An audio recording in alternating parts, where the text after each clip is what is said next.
आप न राम को मानते हो न बुद्ध को, आप अपने बाप को नहीं मानते। क्या आज देखो सबसे ज्यादा माँ तो पिता क्या क्या हो गए, वृद्धाश्रम बढ़ता जा रहा है। तुम क्या राम बुद्ध को मानोगे? ये राम बुद्ध को मानने वाले ही अपने माता पिता को वृद्धाश्रम पहुंचा रहे हैं। क्या मान, हाँ नहीं उसकी कहानी लेते हैं, जी जी समझना। ये कालिदास सुनी है आप लोगों ने, जी फिर भी हम कह रहे हैं। जी कालिदास को विद्वान बनना था, बस एक ही धुन था बचपन से लेके, विद्वान बनना है, विद्वान बनना है। इसी वजह से वो अपने घर से भी निकाले गए, चले जाते हैं। और यहाँ पे विद्योत्मा ने शर्त रखा था कि मैं उसी से विवाह करूंगी जो मुझे शास्त्रार्थ में हरा देगा, और उसे मैं राजपाट, कुछ आधा राजपाट वगैरह का दे दूंगी। वो तो पूरा ही मिल जाता उससे विवाह के बाद। वो जितने भी विद्वान जाएं तो उसको हराकर और अपमानित करती थी और बर्तन तक मजवा देती थी। और ये बात उसके गुरु को बहुत बुरा लगी, जो पंडितों के जितने विद्वान थे उनके गुरु को, कि ये क्या करवाती है। तो उसने उसने कसम खाई कि इसका विद्वान नहीं, मूर्ख से शादी कराऊंगा। क्या? इसका डाउन करने के लिए। हाँ, मूर्ख से शादी कराऊंगा। फिर उधर कालिदास निकले, उधर वो मूर्ख ढूंढने लगे, और तो देखा कि जिस डाल पे वो बैठे, हाँ वो इधर थे और काट रहे थे। देखा तो अरे क्या भाई ये तुम क्या कर रहे हो? तो उन्होंने अपनी बात रखी, बोले अच्छा हुआ आप बता दिए, नहीं तो मैं गिर जाता। बोले ये मूर्ख नहीं, ये तो महामूर्ख है। नीचे उन्होंने उतार, बोले क्या करते? उन्होंने बताया क्या बनना है? विद्वान। बोले हम तुम्हें विद्वान बनाएंगे। बोले हाँ ठीक है। बोले मेरी बात पूरी तरह माननी पड़ेगी। तो उन्होंने कहा ठीक है, मेरी तो बात मानूंगा, मैं कुछ भी कर सकता हूँ विद्वान बनने के लिए। कुछ भी कर सकते हो? कुछ भी कर सकता हूँ। बोले आज का मौन रख लेना, बस बोलना मत। तो रख लिया मौन, गए। तो विद्योत्मा ने उन्हें ताना मारा कि क्या बुढ़ापे में भी अब शास्त्रार्थ तुम आप करने आ गए? बोले हम नहीं, हमारा शिष्य आया है। तो हुई बात। तो बोले ये मौन है, ये बोलेंगे नहीं, बस ये इशारा करेंगे, जवाब मैं दूंगा। तो बोले कल कर लेंगे। बोले नहीं, इनके पास समय नहीं है, चले जाएंगे। तो वही शास्त्रार्थ होने लगता है। तो विद्योत्मा ने इधर से ऐसे किया, 5 तत्व से संसार, मतलब 5 तत्व संसार बना है। तो उन्होंने सोचा कालिदास ने कि मुझे झापड़ काले बोल रही है, तो उसने ऐसे किया। मतलब फिर उन्होंने पूछा क्या है? बोले 5 तत्व से मिलकर संसार बना है। फिर उसने कहा एक ब्रह्म एक है। तो उसने कहा, उन्होंने 2, मतलब एक आंख फोड़ूंगी तो मैं 2 फोड़ूंगी। तो फिर उसने बोले क्या कहा? तो बोले उन्होंने कहा कि ब्रह्म एक है, लेकिन एक ब्रह्म है और आत्मा है, आत्मा परमात्मा 2 है। बोले तो प्रचंड विद्वान है। हो गई शादी, गए रात में। अब यहीं पे समझिएगा बात को, यहाँ तक की कहानी तो आप समझी थी, अब यहीं पे सार समझना। जब वो जाते हैं रात्रि कच्छ में, तो वो कुछ ऐसा, कहानी तो कई प्रकार की है जहाँ तक मैंने समझा। वो मांगते हैं पानी। क्या मांगते हैं? पानी। तो विद्योत्मा कहती है प्यास तुम्हारे सामने है और तुम पानी मांग रहे हो। बोले मुझे पानी दो, जीत कर बैठते हैं। तब वो समझ जाती है कि ये व्यक्ति विद्वान नहीं है। ठीक है, तो वो उन्हें धक्का मारती है, और उन्होंने कभी धक्का उक्का खाया नहीं था, उन्हें अपमान लगता है और वो निकल जाते हैं। अब यहाँ पे अगर कोई साधारण व्यक्ति होता तो तब वो व्यक्ति क्या करता है? इतना राज मिल गया, पाठ मिल गया, क्या जरूरत है? भोग करता वो पानी पीता कि भोग करता? लेकिन उन्हें क्या था? विद्वान बनना था। क्या था? उसने पूछा भी तुम विद्वान हो? बोले नहीं, हमको तो विद्वान बनना है। वो चले जाते हैं। फिर कहानी कहती है कि वो जाते हैं तो नदी में आत्महत्या करने के लिए जाते हैं। इसके बाद देखते हैं तो कोई बकरे को बलि देने के लिए मंदिर में आया था काली माँ के। तो वहाँ पे जाते हैं, पूछते हैं कि भाई तुम लोग इसका क्या करोगे? बोले बलि दूंगा। बोले मेरी बलि चलेगी? बोले हाँ चलेगी। बोले इस बकरे को छोड़ दो। तो बताते हैं कि जब उनकी बलि देने वो लोग जाते हैं तो वहाँ पे एक ऊर्जा आती है, सब भाग जाते हैं और उसी समय उनको आत्मबोध होता है। कहने का मतलब है कि अगर हम लोग होते तो कहते छोड़ो यार, राज मिला, रानी मिली, ज्ञान तो अगले जन्म में हो जाएगा ना। क्या विद्वान तो हम अगले जन्म में बन जाएंगे। बात ये है, हम लोग दमड़ी के चक्कर में घूम रहे हैं। क्या व्यवस्था चाहिए? हमें ज्ञान तो अगले जन्म में ले लेंगे क्या? अगर कोई कह दे विवाह अगले जन्म में होगा तो क्या करोगे? मान जाओगे इस बात को? तो बाबा आपकी व्याकुलता नहीं, सब मुझे अभी चाहिए, ज्ञान तो जन्म जन्म लगेगा ना। आपने क्या किया है, परमात्मा को भीड़ में सबसे पीछे कर, वो सबसे पहले था। क्या था जीवन में? सुनो, सबसे जीवन में अगर आपके कोई था तो परमात्मा। फिर आपने क्या किया पता है? आप अपनी जरूरत में, लालच में सबको आगे आगे आगे आगे आगे आगे, वो इतना पीछे आपने कर दिया कि वो अभी भी पीछे खड़ा है, वो हाथ घुमा रहा है लेकिन आपको उसका हाथ नहीं दिख पा रहा है। क्यों पता है? क्योंकि ये भीड़ है। क्या क्या? जिस दिन आप ये भीड़ हटा दो वो दिख जाएगा, लेकिन ये भीड़ हट नहीं पा रही है आपसे, क्योंकि जब तक लालच है तब तक भीड़ नहीं हटेगी, नहीं हटेगी। जब तक शब्द, दृश्य, गंध, रस, स्पर्श से रसपान कर रहे हो इंद्रियों द्वारा, तब तक ये भीड़ नहीं हटने वाली है। अभी भी वो खड़ा है, लेकिन वो क्या है? भीड़ के पीछे दिख नहीं रहा, बहुत दूर। कैसे दिखेगा? बहुत दूर हो गया, अभी भी वो हाथ हिला रहा है। क्या? हाँ, अभी भी, क्योंकि ये भीड़ हटे तब ना तुम्हारा उससे मिलना हो, लेकिन तुम भीड़ नहीं हटा रही हो, हटना भी नहीं चाहते इस भीड़ से। और उसे सबसे पीछे करने वाले आप ही हो। हाँ जी, क्या? जी। आप ही ने उसे कहा तुम अब जाओ, ये मेरी जरूरत पूरा करेंगे। क्या? बस आपने ऐसे ऐसे ऐसे ऐसे करके उसको इतना पीछे कर दिया है कि वो अभी भी हाथ हिला रहा है, लेकिन तुम्हें दिखाई नहीं दे रहा है। क्यों नहीं दिखाई दे रहा है पता है? भीड़, इस भीड़ की वजह से। क्या? और इस भीड़ को खड़ा करने वाला कौन है? तुम।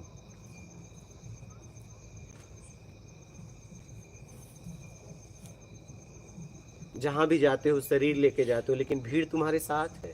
क्या? भीड़ तुम्हारे साथ है। आप कंदराओं में चले जाओ, गुफाओं में, हिमालय में चले जाओ, वहां भी भीड़ है, क्योंकि भीड़ मानसिक है। अकेले रह के भी अकेले नहीं है। तो कैसे रहोगे? भीड़ है, वासना की भीड़ है, कामना की भीड़ है। एकांत ढूंढते हैं, एकांत में है नहीं। एकांत कहाँ है? कहाँ है एकांत? इस पिंड में। पिंड। हाँ, आप हिमालय चले जाओ, भीड़ तो आपके साथ है। मानसिक कहाँ जाओगे? शरीर से दूर हो जाओगे। मानसिक और अध्यात्म, मानसिक यात्रा है, शारीरिक यात्रा नहीं है, इसे समझ लीजिएगा। ये मानसिक यात्रा है, मानसिक बंधनों को छोड़ना है। शारीरिक छोड़ के भाग जाओगे, कुछ नहीं होगा, कुछ नहीं होने वाला है। और मानसिक बंधन राग द्वेष का है। किसका है? राग द्वेष का। अभी पुराना निपटारा नहीं करा पाए, नया पैदा। हर समय बातचीत में सबसे ज्यादा गलतियां कहाँ होती है पता है? बातचीत में। बातचीत में हर वक्त हम राग द्वेष खड़ा करना चाहते हैं। एक मेरे पास बहुत समय पहले रायवेड़पुरा एक गांव है, तो वो गांव बहुत शिक्षित है। उस गांव में सत्संग रखा गया था, मतलब उस गांव में कम से कम 500-600 टीचर है। ठीक है, रायवेड़पुरा उनके पास, पता है ना आपको? रिश्तेदार है मेरे। हाँ ठीक है, वहाँ पे मेरा सत्संग रखा गया। तो एक शिक्षक को, ट्रेनिंग देने वाले शिक्षक होते हैं ना, वो मेरे पास आया। उसने आते ही कुछ देर बैठा और उसने यही बात रखी कि राम नहीं। तो हमने उससे कहा कि मैंने आपसे कब कहा कि राम है? मैंने तो ये बात कही ही नहीं, तो आप मुझसे क्यों कह रहे हो कि राम नहीं है? हमने बात कही क्या? तो कुछ देर बाद फिर सत्संग होने लगा, तो फिर मैंने उससे पूछा कि बुद्ध है? तो बोला हाँ। बोला कैसे? कैसे बुद्ध है बताओ? बुद्ध से मिले हो तुम? बुद्ध से आप मिले हो? बोले नहीं। बोला फिर कैसे कह सकते हो बुद्ध है? बुद्ध कैसे है फिर? क्या आप बुद्ध से मिले हो? नहीं। तो किस बेस पे, किस आधार पे कह सकते हो? बोले किताबें हैं, मूर्ति है। बोला वो तो राम की भी है, राम की भी किताबें हैं, राम की भी मूर्ति है। फिर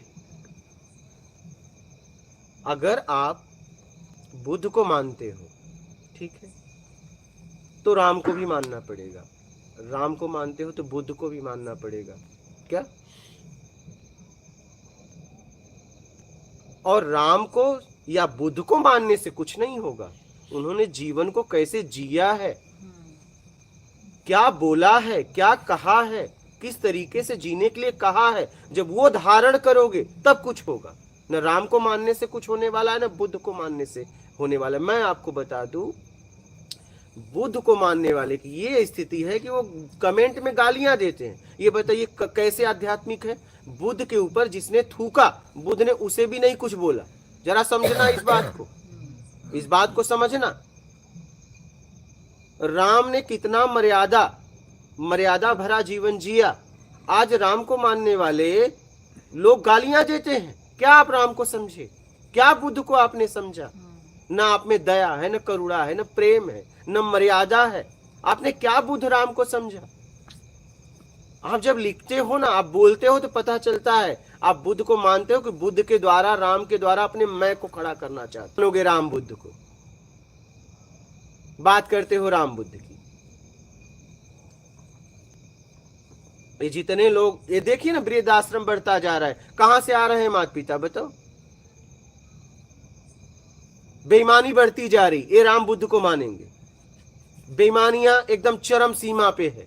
छोटे छोटे बच्चे आके कहते हैं कि बेईमानी नहीं करेंगे तो ग्रोथ कैसे करेंगे, आगे कैसे बढ़ेंगे, उन्नति कैसे करेंगे। ये बीज बोया किसने? माँ बाप ने बोया, समाज ने बोया। आप राम बुद्ध को मानोगे जिन्होंने त्याग कर आपको जीने का तरीका सिखाया, जीवन लगा दिया, लेकिन आप राम बुद्ध को मान के गालियां दे रहे हो। बात करने की तमीज नहीं है। आप राम बुद्ध को मानते हो, राम बुद्ध कृष्ण के सहारे अपने मैं को खड़ा करना चाहते हो। आपको बोलना तक नहीं आ रहा है।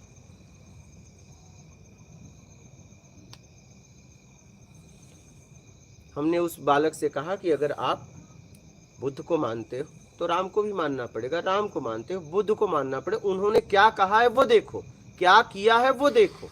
अगर आप धारण कर सकते हो तो करो। आप एक कहानी है, सुनिए। एक राइटर कुछ लिखता है, उसका फिल्म बन जाता। आप कहते हो मैंने इस फिल्म से सीखा, तो ठीक है, वो एक कहानी सामने है, बुद्ध की बातें हैं, राम की बातें हैं। अगर आप एक कहानी से सीख सकते हो तो इससे नहीं सीख सकते हो क्या? लेकिन नहीं, आपको क्या करना है पता है? खंडन। क्या करना है? खंडन करना है। बस आपको अपने मैं को खड़ा करना है और कुछ नहीं। आप न राम को मानते हो, न बुद्ध को मानते हो। आप बस राम और बुद्ध के सहारे अपने मैं को खड़ा करना चाहते हो और कुछ भी नहीं।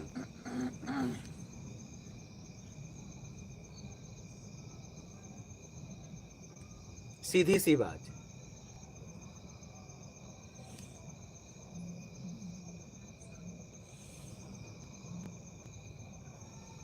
लोग अपने आप को, मैं देखता हूं, आध्यात्मिक बोलते हैं और वो गाली का प्रयोग करते हैं कमेंट में। क्या अब बताइए, ये कौन से आध्यात्मिक है? ये कौन से आध्यात्मिक है? बताइए, क्या समझा इन्होंने? ये आध्यात्मिक है?